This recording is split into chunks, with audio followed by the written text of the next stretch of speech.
नमस्कार दोस्तों, मेरा नाम है प्रवीण और आप देख रहे हैं पाविका फ्लड इस चैनल को एक बार फिर से। तो आज मैं लेकर आपके लिए बहुत ही important numerical again from the strength of material. तो आज का जो न्यूमेरिकल है again we are focusing on axially loaded bars, यानी कि from the chapter simple stresses and strain. और आज का टाइप है हमारा टाइप 2 और उसी में से क्वेश्चन नंबर 2 है। इसका एक पिछला क्वेश्चन हमने पिछले वीडियोस में कवर कर दिया था, आप देख सकते हैं, जिसमें एक साइड से बार हमारा फिक्स था यानी कि दीवार के अंदर था, दूसरी साइड से फ्री था। बट इस क्वेश्चन में हमारा जो बार है इसमें नेट रिजल्टेंट फोर्स तो एक्ट कर रहे हैं बट ये दोनों साइड से फ्री है और एक्सियली फोर्स से लोडेड भी है। इसमें कुछ यानी कि डिस्टेंसेस भी दिया हुआ है। टोटल जो लेंथ है आपकी, आप देख रहे हैं 75 centimetre plus 50 centimetre plus 75 centimetre from A to B, B to C, C to D, यानी कि रॉड तो एक ही है, इसको अलग अलग पार्ट में डिवाइड किया हुआ। बट आगे बढ़ने से पहले अगर आपने मेरा चैनल सब्सक्राइब नहीं किया तो प्लीज ये आपसे बहुत बड़ी सी रिक्वेस्ट कि आप मेरा चैनल सब्सक्राइब कीजिए, लाइक एंड शेयर करना मत भूलिएगा, तक मैं ऐसे ही एजुकेशनल वीडियोस आपके लिए हमेशा आप लेके आता हूँ। और इसी वीडियो के डिस्क्रिप्शन बॉक्स में अगर आप देखेंगे तो आपको एक लिंक मिलेगा जहां से आप इसी चैप्टर यानी कि जो हमारी चैप्टर का नाम है या फिर बोल सकते हैं प्ले लिस्ट का नाम है सिंपल स्ट्रेसेस एंड स्ट्रेन के तमाम वीडियोस, टॉपिक्स, थ्योरीज सब कुछ दिया हुआ है, डाउनलोड कर सकते हैं, सजेस्ट कर सकते हैं अपने फ्रेंड को, अपने कलीग्स को। और एक छोटी सी रिक्वेस्ट है कि अगर आपको लगता है कि हमारे चैनल से आपने कुछ सीखा है, क्योंकि हमारा चैनल फोकस है स्ट्रेंथ ऑफ मटेरियल के लिए, फ्लूइड मैकेनिक्स के लिए, फ्लूइड मशीनरी या फिर फ्लूइड मशीन्स के लिए जो मैकेनिकल इंजीनियरिंग का सब्जेक्ट है, सिविल इंजीनियरिंग या केमिकल इंजीनियरिंग का सब्जेक्ट है। अगर आपको लगता है कि हमारे चैनल से आपको कुछ बेनिफिट हुआ है, क्योंकि काफी सारे कमेंट आते हैं सर फ्लूइड मैकेनिक्स में हमारे बहुत अच्छे मार्क्स आए, तो थैंक्स फॉर। तो ये सब आप ही की बदौलत है, आप ही से यानी कि इनिशिएटिव मिलता है तो मैं वीडियोस लेके आता हूँ।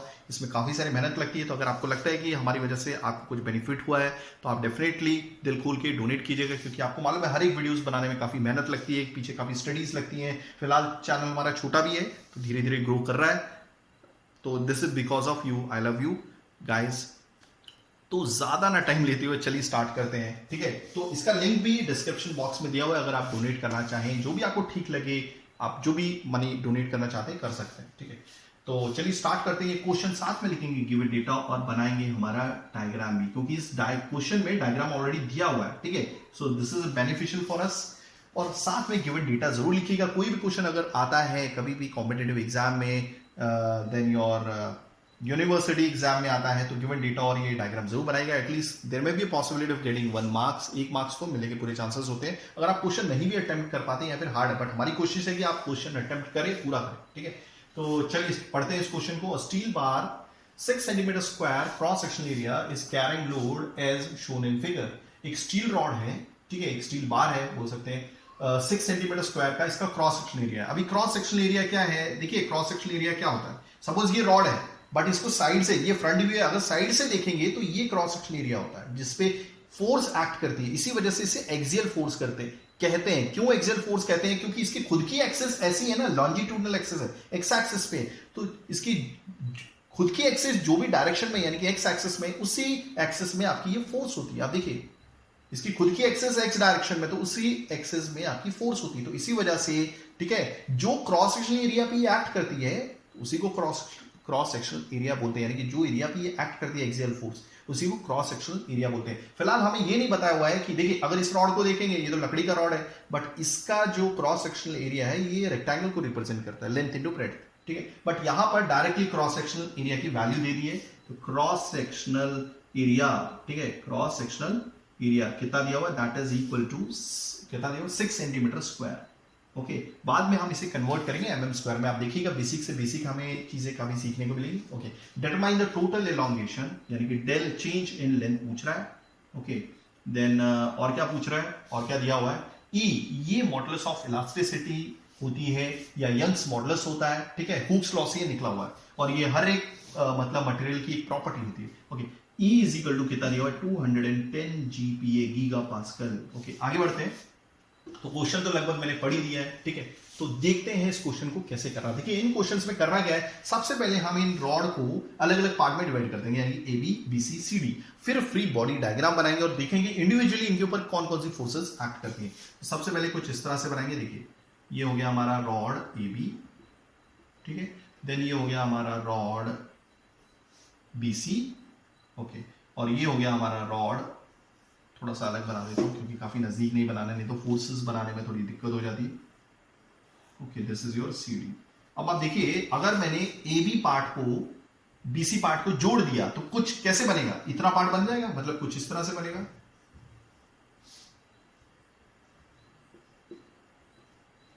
अगर ए बी पार्ट को और बी सी पार्ट को जोड़ दिया तो बी पार्ट आपस में मिल जाएंगे और एक लाइन बन जाएगी, ऐसी बनेगा। वैसे ही अगर मैंने बी सी और सी डी पार्ट को जोड़ दिया तो इसको मैं यहां पे लिख देता हूं सी और ये लिख देता हूं बी। ओके, अगर मैंने बी सी पार्ट और सी डी पार्ट को जोड़ दिया तो सी पार्ट आपस में जुड़ जाएंगे और एक लाइन बन जाएगी, कुछ इस तरह से बनेगा। ये मैं चीज समझा रहा था। ओके, अब आप देखिए सिंपली एंड में देखिए मैंने पिछले फोर्स मतलब पिछले जो हमारा वीडियो किया था उसमें एक साइड आपकी फिक्स दीवार में थी, ठीक है, और दूसरी साइड फ्री था, फ्री एंड थी, मतलब वो हवा में ओपन थी, वो किसी के सपोर्ट नहीं था, उसको किसी का सपोर्ट नहीं मिल रहा था। ओके, तो आप कहीं से भी स्टार्ट कर सकते हैं। इस रॉड को अगर आप देखेंगे तो दोनों एंड आपके फ्री हैं, सिर्फ फोर्सेस एक्ट कर रही है।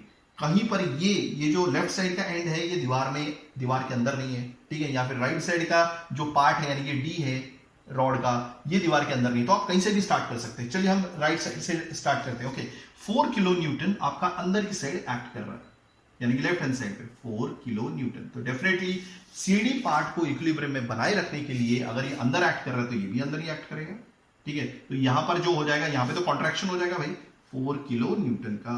ओके, ठीक है, ये क्लियर हो गया। ओके, अब यहां पर भी आ जाते हैं। आप देखिए यहां पर 9 किलो न्यूटन का फोर्स एक्ट कर रहा है, वो भी मतलब ये बार होगा अंडर कॉम्प्रेशन में, यानी कि ये कॉन्ट्रैक्ट हो जाएगा, ठीक है, इसकी लंबाई कम होती जाएगी। ओके, तो डेफिनेटली अगर इसको इक्विलिब्रियम में मेंटेन करना है, किसको, पार्ट ए बी को स्टील रॉड के, तो अगर ये 9 किलो न्यूटन का फोर्स कॉम्प्रेस कर रहा है तो यहां दूसरी साइड से भी कॉम्प्रेस ही करेगा, तो ये भी हो जाएगा 9 किलो न्यूटन का, ठीक है। अब देखिए रॉड ए बी और सी डी की तो फोर्सेस आपने डिफाइन कर दी, अब बारी है बीसी की। अब देखिए कैसे करना है, ठीक है। अब सबसे पहले हम ये बीसी रॉड को देखते हैं, बीसी और सीडी दोनों पार्ट, बीसी पार्ट को और सीडी पार्ट को जैसे ज्वाइन करेंगे तो कुछ इस तरह से ये डायग्राम बन जाएगा। ओके, अब यहां पे जो नेट रिजल्टेंट फोर्स है वो किस साइड एक्ट कर रही है, 3 किलो न्यूटन की, 3 किलो न्यूटन, वो भी लेफ्ट हैंड साइड एक्ट कर रही है, ठीक है। आप चाहे लाइन से पहले बना दीजिए या लाइन के बाद बनाइए, कुछ फर्क नहीं पड़ता, ठीक है। तो आप देखिए नेट रिजल्टेंट फोर्स क्या होती है, नेट रिजल्टेंट ये होती है, नेट रिजल्टेंट ये जो अंदर बनी हुई ना, ये इन अनबैलेंस फोर्सेस है और ये नेट रिजल्टेंट फोर्सेस इनको कहा जाता है। तो सबसे पहले हम ये बी पार्ट को थोड़ी देर के लिए छोड़ देते हैं, अब हम सी पार्ट पे कंसंट्रेट करेंगे क्योंकि हमें यहां पर फोर्स डिफाइन करनी है, ठीक है। अगर एक बार यहां पे हो गई तो वही फोर्स हम यहां भी लगा देंगे। ओके, ध्यान से देखिएगा, net resultant force 3 kilo Newton की जो मैंने यहां पे बना दी है। ओके, नेट रिजल्टेंट फोर्स क्या होती है, दो फोर्स का डिफरेंस, सिंपल है, दो फोर्स का डिफरेंस। अब ये कौन सी दो फोर्सेस है, एक तो ये हो गई और एक यहां पर जो पड़ने वाली फोर्स है, बट ये सी पार्ट पे पड़ने वाली फोर्स की डायरेक्शन ही नहीं हमें मालूम है, तो हम कैसे निकालेंगे। देखिए अब आप खुद से गौर कीजिए, अगर इसकी डायरेक्शन इस साइड है तो इसकी डायरेक्शन अपोजिट हो जाएगी, ये रूल याद कर लीजिए। अगर सी पार्ट पे देखिए, सीडी रॉड के सी पार्ट पे जो फोर्स है वो राइट साइड पे जा रही है, तो बीसी पार्ट के सी पार्ट पे ये लेफ्ट साइड पे चली जाएगी। याद रखिएगा ये दोनों फोर्सेस हमेशा अपोजिट होनी चाहिए। हो गया क्लियर। ओके, मान लीजिए इसका नाम है F1, क्या नाम है, F1। हो गया। अब ये डिफाइन करना है कि देखिए वापस बोलूंगा, नेट रिजल्टेंट फोर्स क्या है, इन दोनों फोर्स का डिफरेंस, बट क्या हमें F1 माइनस 4 लेना है या फिर 4 माइनस F1 लेना है, ये कौन डिसाइड करेगा, ये डिसाइड करेगा आपका नेट रिजल्टेंट फोर्स जो सी पार्ट पे पड़ रही है, ठीक है। तो अब देखिए इसकी डायरेक्शन कौन सी है, इसकी डायरेक्शन है 3 किलो न्यूटन लेफ्ट साइड पे। तो आप देखिए इस डायरेक्शन से नेट रिजल्टेंट फोर्स की डायरेक्शन से मैच होती हुई ऐसी कौन सी फोर्स है जिसकी डायरेक्शन भी इस फोर्स के बराबर है।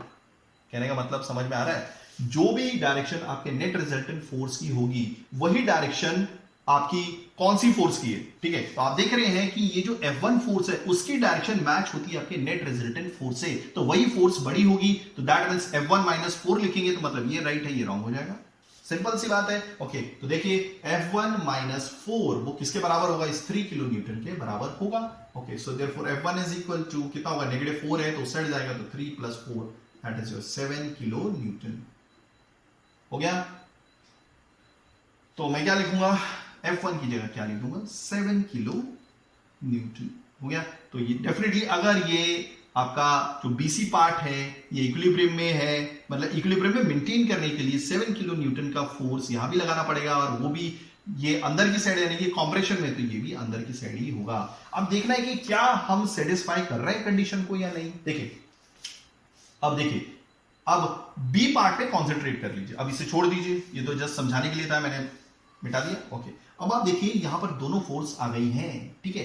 अब दोनों फोर्स का जो डिफरेंस होता है वो होता है नेट रिजल्टेंट फोर्स, ठीक है। अब दोनों फोर्स का डिफरेंस 9 में से 7 गए, कितना होते हैं 2, ओके। किस साइड एक्ट करेगा ये डिफरेंस, ठीक है, ये एक्ट करेगा जो फोर्स बड़ी है, जो फोर्स बड़ी है। तो 9 किलो न्यूटन फोर्स बड़ी और उसकी डायरेक्शन लेफ्ट हैंड साइड पे, तो आप देखिए नेट रिजल्टेंट फोर्स भी उसी साइड आ रही है। 9 में से 7 गए 2, ओके, 2 किलो न्यूटन एक्ट कर रहा है बी पॉइंट पे, बट उसकी डायरेक्शन और इसकी डायरेक्शन दोनों सेम है। तो प्रॉब्लम सॉल्व हो गया, यानी कि कंडीशन सेटिस्फाई हो गई। अब बहुत इजी है करना। अब हमें क्या ढूंढना था वो फटाफट ढूंढ लीजिए। आपको मालूम है सिंपल सा logic, E is equal to sigma upon small E. Sigma क्या होता है आपका नॉर्मल स्ट्रेस, ई क्या होता है अपना लीनियर स्ट्रेन, तो ये होता है P upon cross section area, P क्या होती है फोर्स, ओके, ई क्या होती है del L upon L, okay. तो अब इसे देखेंगे पी अपॉन ए, ये पलट के एल बाय डेल एल आ जाएगा, ओके। सिंपली अगर मेरे को चेंज इन लेंथ चाहिए तो सिंपली डेल एल को मैं यहां ले लूंगा, पी इंटू एल अपॉन ए, और ये जो ई है वो यहां पे ले लूंगा, दैट इज दिस फॉर्मूला इसी तरह से आ जाएगा, ठीक है।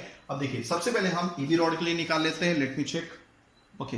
ए बी रॉड के लिए हमें अगर निकालना है तो डेल एल ए बी के लिए, ओके, तो फॉर्मूला क्या है हमारा, पी फोर्स क्या पड़ रही है 9 किलो न्यूटन, यानी कि किलो को एब्सॉर्ब करा लीजिए 1000, एल लेंथ कितनी है 75 सेंटीमीटर, हमें एमएम में लेना है, मैंने ऑलरेडी बता दिया था, सॉरी, सेंटीमीटर को एमएम में कन्वर्ट करने के लिए मल्टीप्लाई बाय 10 कर लीजिए, सिंपल है, okay. So 75 into 10 is your 750, clear हो गया, ओके।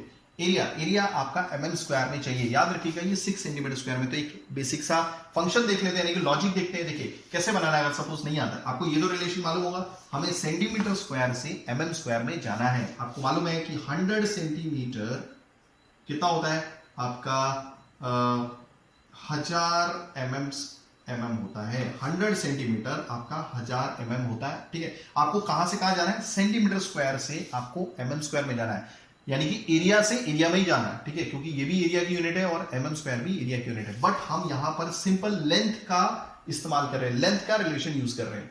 100 सेंटीमीटर आपका 1000 mm के बराबर होता है। अगर आप इसे स्क्वायरिंग करेंगे बोथ साइड तो हमें एरिया का रिलेशन मिलेगा। इसी चीज को अगर हम क्यूब करेंगे, यानी कि क्यूब कर देंगे, तो हमें वॉल्यूम का रिलेशन मिल जाएगा। तो हम फिलहाल इंटरेस्टेड हैं एरिया के रिलेशन में, तो ये अगर इसका स्क्वायर करेंगे तो ये स्क्वायर 100 पे भी जाएगा, यूनिट पे भी जाएगा, तो that will be 1000 centimetre square, okay. इस पर करेंगे तो यहाँ पर ऑलरेडी एक 3 जीरो लगे हुए हैं और 3 जीरो आ जाएंगे, ओके, और ये यूनिट हो जाएगी mm स्क्वायर, ओके।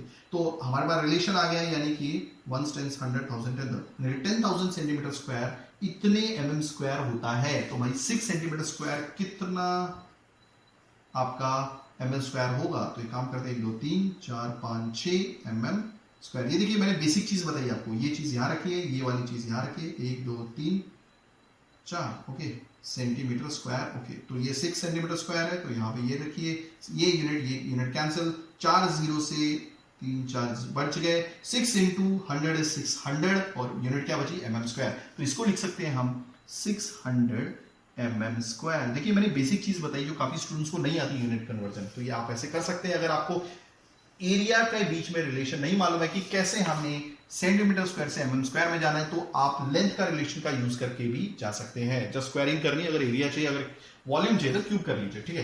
तो अब हमारा एरिया आ गया है, दैट इज 600 mm स्क्वायर, तो यहाँ पे लिख देते हैं, ओके। ऑलरेडी चीज बता दी थी कि ई को हम कैसे लिख सकते हैं, 210 किलो न्यूटन पर mm स्क्वायर भी लिख सकते हैं, यानी कि जीपीए को हम कैसे लिखेंगे, किलो न्यूटन पर mm स्क्वायर भी लिख सकते हैं। मेरे पिछले वीडियोस को देख सकते हैं, ठीक है, जहां पे मैंने बताया है कि 1 GPA is equal to 1 kilo newton पर mm स्क्वायर भी लिखा जा सकता है, ठीक है। तो 1 तो 210 को, यानी कि 210 जीपीए था, तो मैंने यहाँ पे रिप्लेस कर दिया किलो न्यूटन पर mm स्क्वायर, ओके।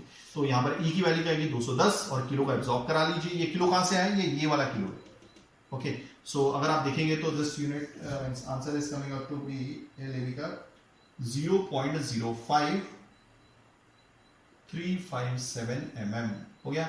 यहाँ पे लिख लेता हूँ डेल एल ए बी कितना आया, this is 0.05357 mm, okay. Stay tune with me, हम ऐसे ही टाइप 2 के काफी सारे न्यूमेरिकल्स करने वाले हैं, ठीक है। तो ये भी हो गया, चलिए, ओके। अब किसकी बारी है, डेल बीसी की बारी है, okay. Del BC same formula, P क्या फोर्स है, अब यहाँ पर 7 किलो न्यूटन एक्ट करिए, यानी कि 7 इंटू 1000 किलो को एब्सॉर्ब कर लेते हैं। एल लंबाई क्या है इसकी है 50 सेंटीमीटर, यानी कि मल्टीप्लाई बाय 10 कीजिए, यानी कि 500 mm हो गया। एरिया तो सेम ही रहने वाला है, that is your 600 mm square. E की वैल्यू भी सेम ही रहने वाली है, इंटू 1210 किलो न्यूटन पर mm स्क्वायर, किलो को एब्सॉर्ब करा लिए।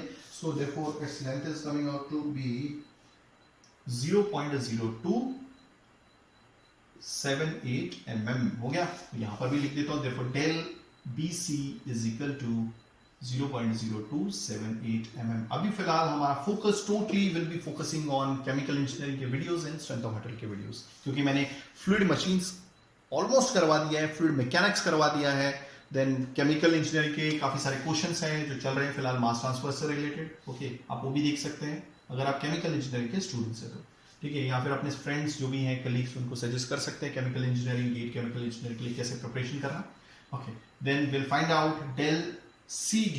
ओके, डेल CD क्या हो गया, अभी सेम फॉर्मूला P, फोर्स की वैल्यू क्या है, दैट इज 4 किलो न्यूटन, यानी कि 4 किलो को एब्जॉर्ब करा लेता हूं। ओके, लेंथ क्या है आपकी 75 सेंटीमीटर, यानी कि मल्टीप्लाई बाय 10 कर लीजिए, सेंटीमीटर से mm में जा रहा है, मल्टीप्लाई बाय 10 कीजिए, so that will be 750 mm। Area वही रहने वाला है 600 mm square into E 210 kilo newton पर mm स्क्वायर, क्योंकि यहाँ पे बता दिया है मैंने। ओके, किलो को एब्जॉर्ब करा लिया, so finally you will get an answer here what 0.02381 mm। Okay, तो अगर आप ये डेल CD, डेल BC और डेल AB को प्लस कर देंगे, ठीक है, तो आप देख रहे हैं यहां पर तो कॉन्ट्रैक्शन ही हुई है, कॉन्ट्रैक्शन ही हो रहा है, बट हमें क्या पूछा गया था, let me check in the answer that हाँ, इसमें भी कॉन्ट्रैक्शन हो रहा है, इसमें भी कॉन्ट्रैक्शन हो रहा है, इसमें भी कॉन्ट्रैक्शन हो रहा है, ठीक है। मैं एक बार देख लेता हूं कि क्वेश्चन में हमसे पूछा गया था total elongation of the bar. फिलहाल हमने ये देखा कि जो फोर्सेस हैं वो कंप्रेस कर रही है, इसको भी कंप्रेस कर रही है, इनको भी कंप्रेस, तो टोटल कॉन्ट्रैक्शन आ जाएगा, ठीक है। तो आप प्लस कर लीजिए टोटल कॉन्ट्रैक्शन कितना आया है, ठीक है। तो अगर आप तीनों को प्लस करेंगे, del AB plus BC plus CD, okay, तो हम कॉन्ट्रैक्शन देखेंगे, मैं यहाँ पे लिख लेता हूँ, ठीक है, एक मिनट बुक में देखिए कितना आया, that is coming up to be 0.105 mm। तो इतना कॉन्ट्रैक्शन आया था, यानी कि ओरिजिनल लेंथ में से ये माइनस कर दीजिए, that will be your final length, ठीक है। That was change in length, ये चेंज इन लेंथ है, ठीक है। आई होप आपको चीजें समझ में आई होंगी। अगर आप ऐसी एजुकेशनल वीडियोस चाहते हैं तो please do right A comment, मैं पूरी कोशिश करूंगा टाइमिंगली वीडियोस लेके आने की। थैंक्स फॉर वॉचिंग, धन्यवाद, थैंक यू।